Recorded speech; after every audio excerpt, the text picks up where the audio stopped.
the experience that you use on your desktop and you expect that to work in your mobile phone, you know, wherever you are. There's a transference, which means everybody expects everything to work the same way. And I think that's something that can be a problem for us and for marketers.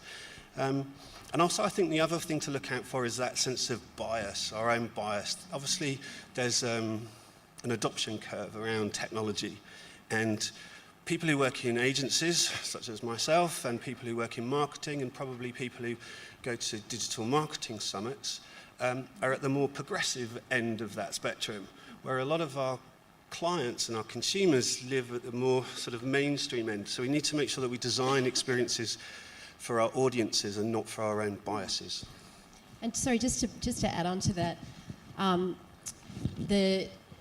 sort of just a Pandora anecdote there.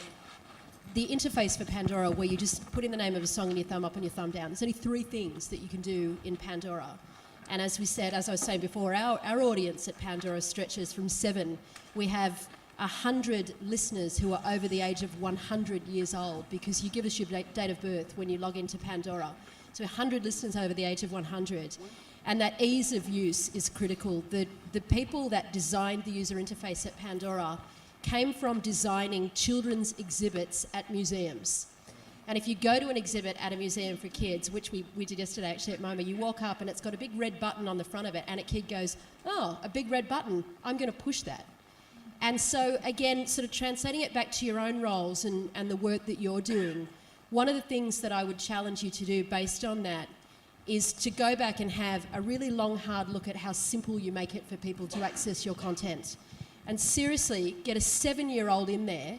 If a 7-year-old can figure out what it is that you're trying to do online or with your app, or if a 77-year-old can figure out what it is that you're trying to do, you only need 2 people in your focus group, then everybody else in the middle will be able to figure it out. It's sort of, you know, put 10 things in and take 7 of them back out again. If your app or your product or your site or your service does more than 5 or 6 things, people are never ever going to scratch the surface of it.